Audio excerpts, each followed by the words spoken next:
Hi, I'm Mark Paul. Goodbye, Empty Nest, Hello, Full Life. This was the title of a story written in the Ladies' Home Journal about my wife Naomi and me after we had moved from our house in Newton, which was a suburban neighborhood about 15 miles outside of Boston where we had lived for about 22 years. We moved to a beautiful condo in the heart of the north end of Boston, which was pretty much Italian neighborhood in downtown Boston with charming narrow streets and architecture reminiscent of being in Rome or Florence. And it was teeming with restaurants, both white tablecloth and local haunts, boutiques. It was close to the Boston Harbor. As empty nesters, we were really ready for city life, a 24/7 lifestyle. And the commute to my office was a beautiful 10-minute walk through cobblestone streets, over which the likes of Benjamin Franklin and Thomas Jefferson walked in colonial times.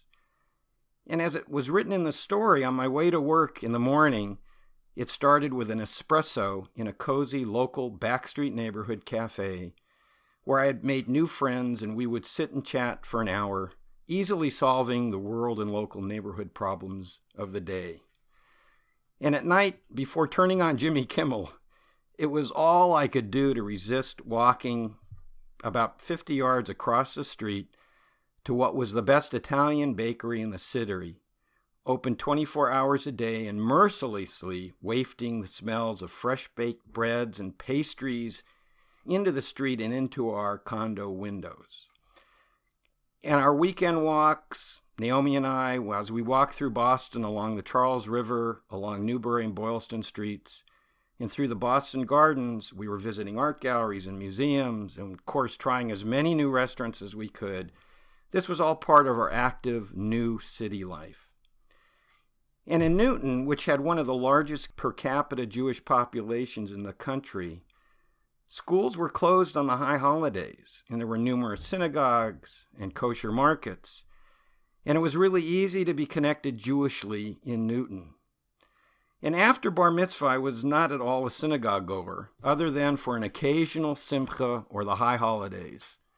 I really did not need to be, because for me, living a Jewish life was fulfilled because we had always lived around Jews.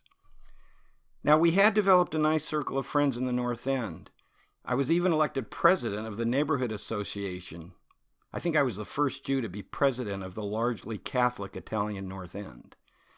Contrary to the title of the Ladies' Home Journal article, however, life was not full. Something was really missing: Jewish connections. So we discovered the Boston Synagogue, which was about a 20-minute walk from our condo. It is one of only 2 synagogues in Boston, and the only conservative synagogue. And it's very small, 30 members, not 30-member families, 30 members. And it regularly struggled to get a minyan on Shabbat. There was no rabbi, no cantor. It was totally lay-lid, occasionally with the help of a rabbinic intern from Hebrew Union College. So from virtually never ever going to Shabbat services, unless for an occasional bar bat mitzvah or wedding, I started going to Saturday services at the Boston Synagogue, and I never wanted to miss a Saturday morning service.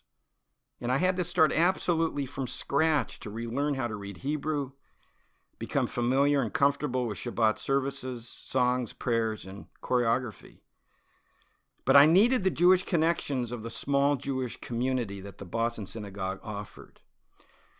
And after a while, I started participating in the service with an occasional aliyah.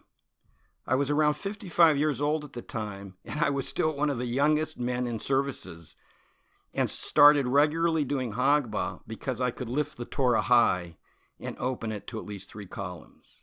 And I was really fortunate in that a rabbinic intern at that time at the synagogue, Judy Ehrlich, who was in her second profession, took an interest in me. She saw my increasing interest in the service, and she encouraged me to become more actively involved, and she encouraged me to learn to chant Haftorah.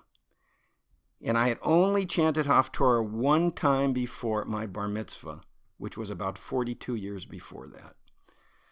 So with Judy's support, I took it on, and it was a major challenge for me. I had to relearn how to read Hebrew well and really learn Haftorah trope for the first time.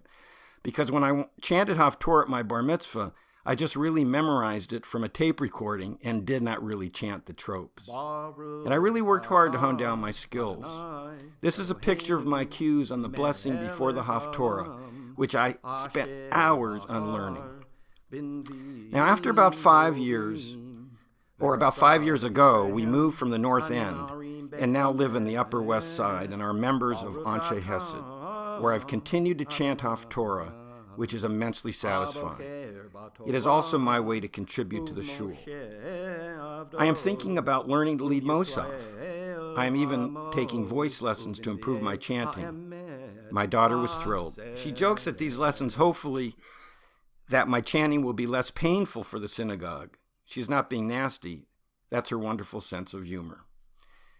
And a memory I will always cherish is Chol Chol Moed Passover a few years ago when my daughter Eliza, son Ari, and daughter-in-law Jenny all laned, and Naomi and my son-in-law Andy had Aliyahs, and I chanted Haftorah. It was really a family affair. And I get excited when I think that I will be helping my grandson Yakir, granddaughters Ruby and Riva, and hopefully future grandchildren learn their Haftorahs, which is at least 13 years away, so I will have to keep chanting to keep sharp. As Thomas More has written, one of the strongest needs of the soul is for community. And for Jews, it is Jewish community. I love living in our community. I love walking to Ansche Chesed Saturday mornings and the simplest of joys, wishing people good Shabbos. Being an active member of Ansche Chesed and having made wonderful new friends and living in the Upper West Side, life for me is rich with Jewish connections. Hello, full life.